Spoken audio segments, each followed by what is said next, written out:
ADHD Annie, and I'm back.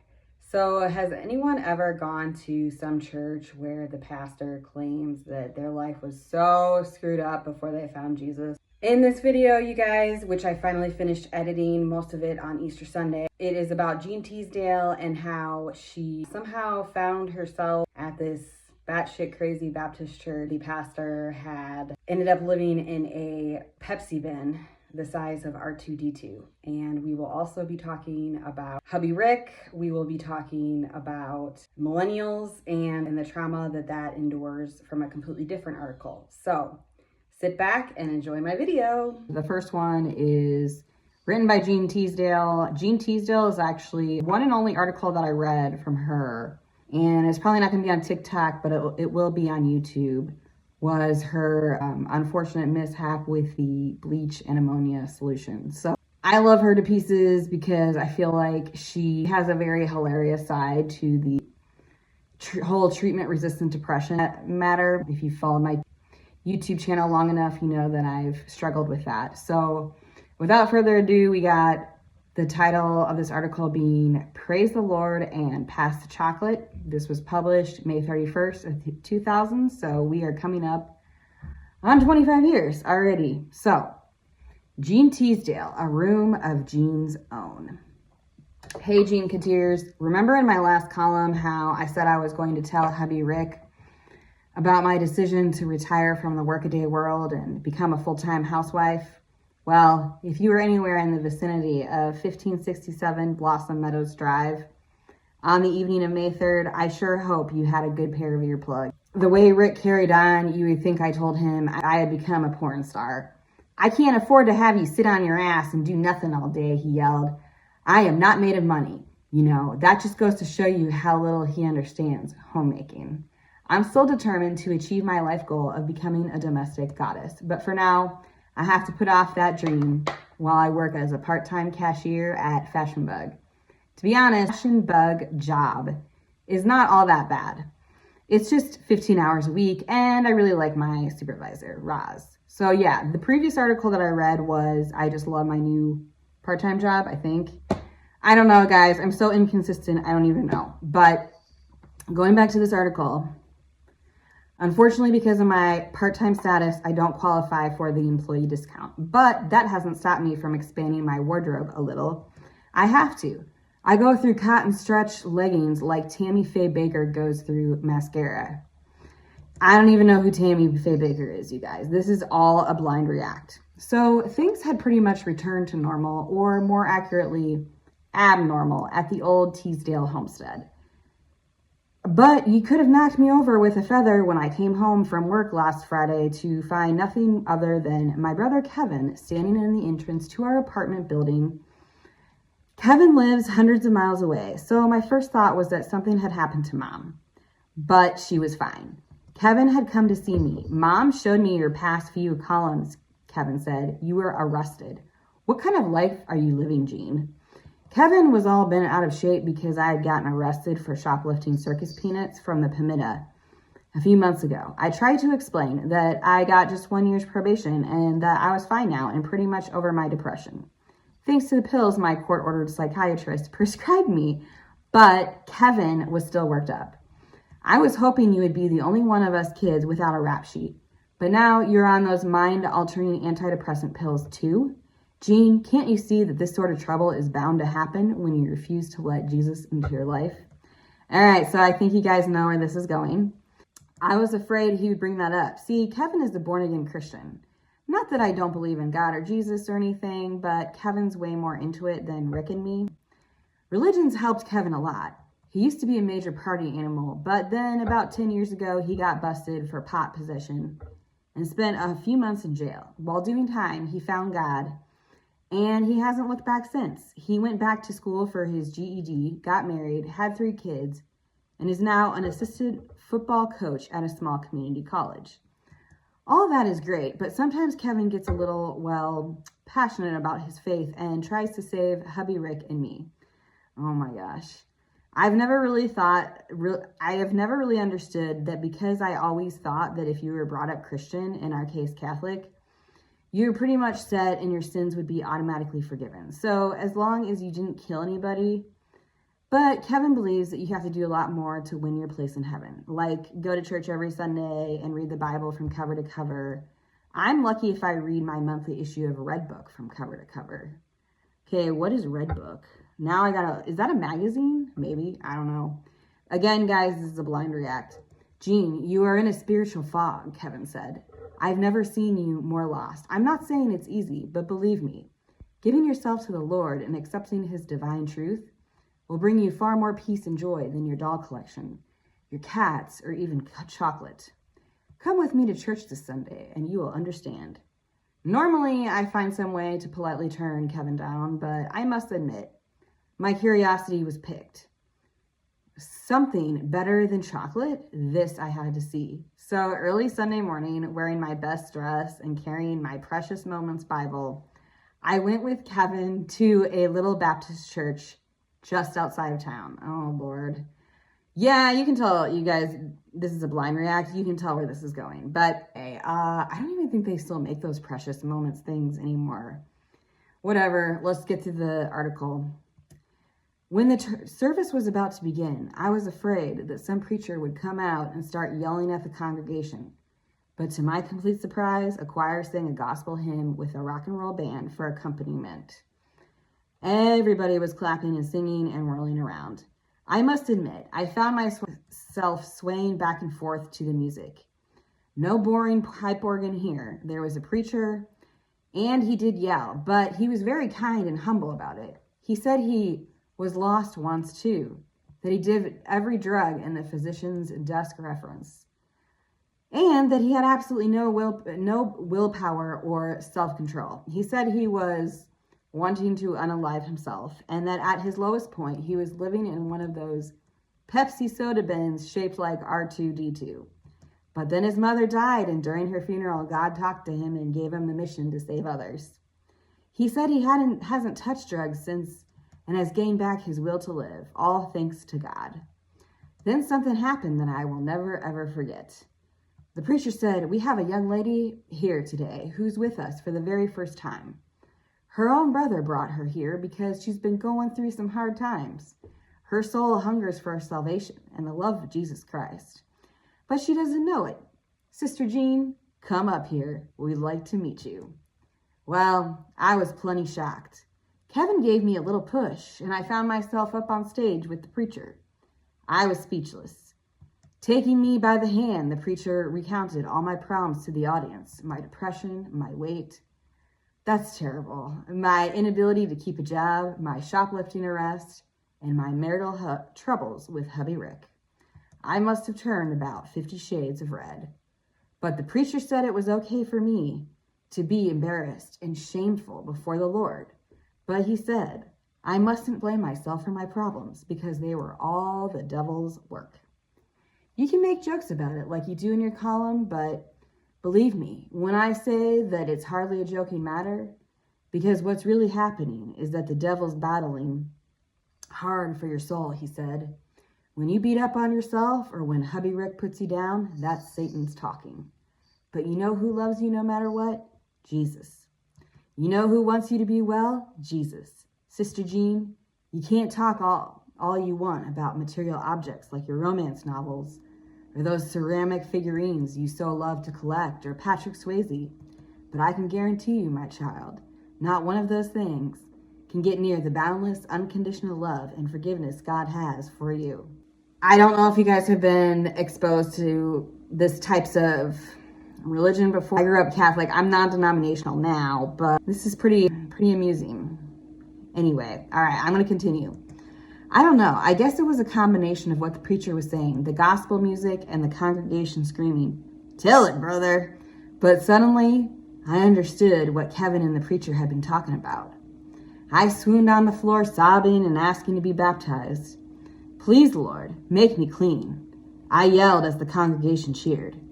After the service, everyone gathered in the backyard to watch me get baptized in the pool. Oh man, my dress was still on and everything. The water was cold and I didn't realize until later that I was still clutching my Precious Moments Bible as I went under. But I didn't care because for the first time in my life, I felt unconditional love. People were hugging me left and right. The preacher said I became born again faster than any other person he had ever seen. Before I left, he gave me a little necklace with a gold cross pendant on it and kissed my forehead. It was the most joyful moment I had ever experienced. Wow. Okay, a couple of things. So again, I will try to relate the previous video I did, and it was the one and only article I ever read about Jean Teasdale and how she wanted to be a homemaker at some point, and it didn't blow over well with hubby Rick. But you know, for those of you who did follow her or read her columns in The Onion, I think she's very entertaining. I will tell you that much for sure.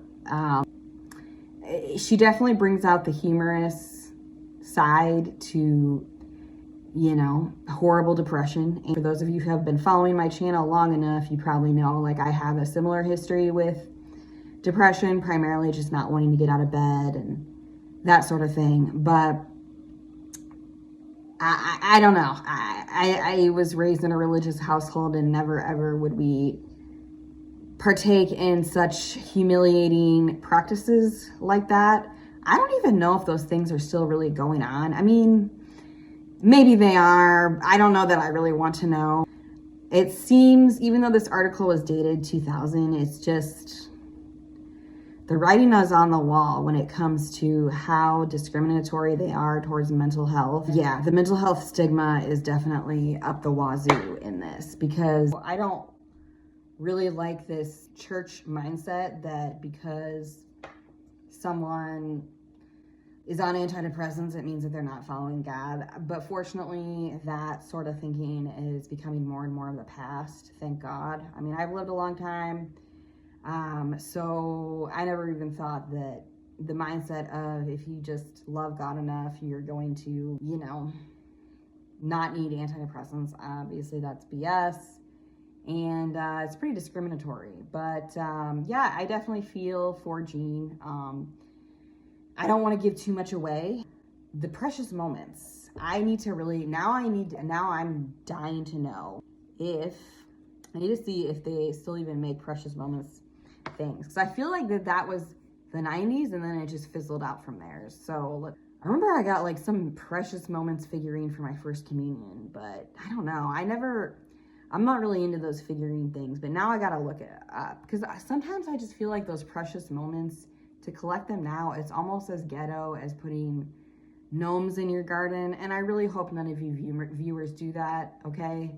Because the last thing I need is to destroy my customer base. And by customer base, I mean my 28 subscribers. All right, so let's look up Precious Moments figurine. Wait, it looks like they, I'm looking at the website now, and it looks like they still make Precious Moments.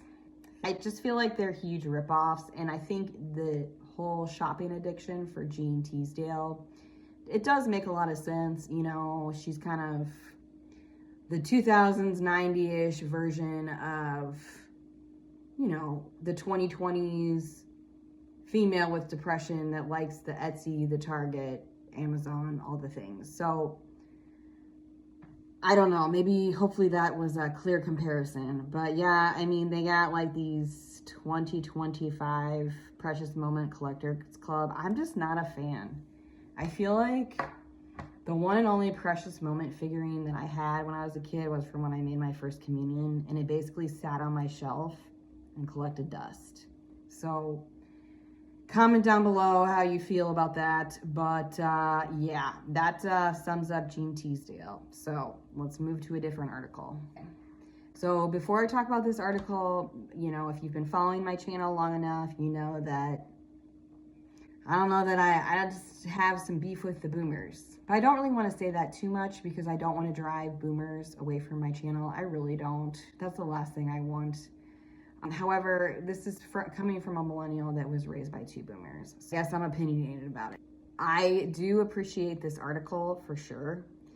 And it's titled, the title of this Onion article is "The Worst Ways Boomers Screwed Over Millennials." So this was published November 10th, 2021. It's a relatively recent article. All right, well, let's start. Not to point fingers, but if you were born between 1946 and 1964, you might have had a hand in ruining the world for every single generation that will ever be born after you. Here are the worst ways that baby boomers screwed over millennials. Number 1, refusing to retire. For sure. This has been preventing millennials from entering all sorts of jobs, ranging from business executives to U.S. Senator representing the great state of Kansas. Now, I'm going to add to that because that was a problem. I am a former medical coder, and I ended up getting my certificate and whatnot a long time ago, back when the economy was like, I think it was 2011, 2012-ish.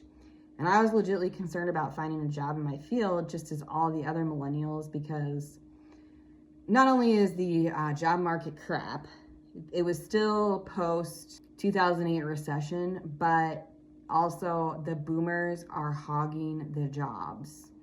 That is the problem that I have. So, number 1, refusing to retire. It's ranging from business execs to U.S. Senator representing the great state of Kansas. So yeah, I mean, that definitely did upset me for sure back when they wouldn't leave. I feel like most of them are retired. I mean, my parents are 69 and 70 and they retired like right before COVID hit. But I feel like they worked a lot longer than they should have, for sure. And it's like, for what? Why? That was pretty problematic. So that's number 1. No Kennedy to idolize. And don't trot out Republican Joe Kennedy like he's the new RFK, because we know he ain't. I don't even know who Joe Kennedy is. I thought it was John F. Kennedy, the one that was so. Number 3, believed lies coordinated by lobbying groups over 30 years. They assumed folks had good interest at heart. I don't think that number 2 and 3 are as accurate as the first one. Created an economic environment where it's impossible to buy the Playboy mansion. With home prices soaring all over the world, the millennial dream of saving up and one day buying Hugh Hefner's former party pad is now sadly out of reach. I don't know that using Hugh Hefner's Playboy mansion as an example is really even that funny, because in all reality, I cannot handle the fact that the real estate is horrible, and I firmly believe this is another reason that I have a beef with boomers. They are hogging their real estate. And like I said in that video where I assembled the IKEA bed myself for 14 hours or however long that took, boomers hogging the real estate is pretty annoying. I think the generation before them was the silent generation. And I also did mention that my maternal grandmas definitely got rid of the home that they raised their kids in to downsize. I can never understand why it is that these boomers who their kids left the nest a long time ago are still holding on to that same place that they reared their kids in. Like, there's so many families that can't get housing right now because it's just everything but affordable. So that is another true reason why I have beef with the boomers. All right. They made psychedelics look stupid. Okay. How many millions of children could have opened their third eye if the hippies hadn't made it appear that one tab of acid would make them board a flower-painted school bus they could never leave? Well, I've never actually smoked a shroom in my life, but I think Try Guys. I feel like I saw Try Guys. They tried shrooms for a day. I do remember, even though this is a blind react, you guys, when I did see Try Guys consume the shrooms, I did Google and look up if shrooms are a downer or an upper, and apparently they're neither. Shrooms just sound really unappealing to me. I'm just going to leave it at that, okay? Next one, a 26-year drought of significant Beatles material, okay? The greatest generation would have never hoarded Beatles releases, and they damn well know it. I don't know. For one, I never followed the Beatles, and I could care less if they hoarded Beatles material. I wish they would stop hoarding the homes that they should be selling, but I could care less about that. Inhaled all the good oxygen, cool tar-free lung you've got there, boomer. Okay, that's not funny. vastly overestimating Kevin Costner's box office appeal, $80 million for The Postman 2 years after Waterworld flopped, but America can't afford the Green New Deal. Okay, I don't really know what that means. I really don't know what that means. Whatever. Lied about college being worth the cost. Despite what your parents may have told you, $70,000 of debt surprisingly does not improve one's quality of life. So, as someone who doesn't really, again, is not gung-ho about that generation of people, I will say, I will give it to my parents who always cautioned me against going to school for worthless degrees. They really didn't care if I went to college or not. And I wish that was told to other people earlier, because the financial ruin that these student loans have put people in is pretty heartbreaking. Just hearing in the news about how enrollment is at its all-time low, it makes me really happy, because I think the word is out that these colleges, at least a lot of them, are not worth it. Baby boom. This 1980s Diane Keaton vehicle was damaging to female millennials who thought they could easily quit their corporate job to move to Vermont to become a small business owner and a single mom with an active dating life. Who is Diane Keaton? Now I gotta look that up. Oh, yeah, I know who Diane Keaton is. I think I've seen a few movies. Okay, she does not look 60 either. So, again, you guys, this is a blind react. It was damaging to female millennials who thought they too could easily quit their corporate job to move to Vermont to become a small business owner and a single mom with an active dating life. I mean, damn, I'm just trying to be I'm an aspiring YouTuber, and I'm also a single mom, but no active dating life, except for Sassy. He's my ride or die. Made all the good shark movies. Millennials were left with nothing but Sharknado and the catastrophe that was the Meg. I don't know what that means. Seeking tea. Okay, what is tea? Seeking the letter T. By practicing the forbidden magics, boomers have held on to wealth, property, and power in a never-ending state of undeath. Okay, procreating. The boomers' most egregious fuck-up was getting married and bearing children that would have to witness and inherit the world they built. Okay. All right, guys. Well, like I said, that was a blind react. I think the only thing highlighted in this was the overall business of hogging the real estate and hogging the jobs. So, of course, now, most of them are retired and they have nothing to do during the day. So, I'm recording this on Easter Sunday. I don't know when I'll get this out, but I did have a few talks with some boomers today and talked about how I just, I just don't like the effect that they have on the real estate market, for sure. Maybe I need to stop ragging on them. All right, so I think I'm gonna just leave this video to the article about Gene Teasdale and then also about the boomers versus the millennials. I don't know that I wanna include the other content in this video, so I think we're gonna leave it at this, but please, you guys, I can't stress this enough. Or comment down below and let me know if do you like these onion articles? Do you want me to switch to something else? Do you not like Gene Teasdale? Do you want me to stop ragging on the boomers? Please, any and all comments, I will definitely read. I don't get many comments because I don't have a lot of engagement on my channel right now. So any likes, comments, subscriptions definitely will help. Stay tuned.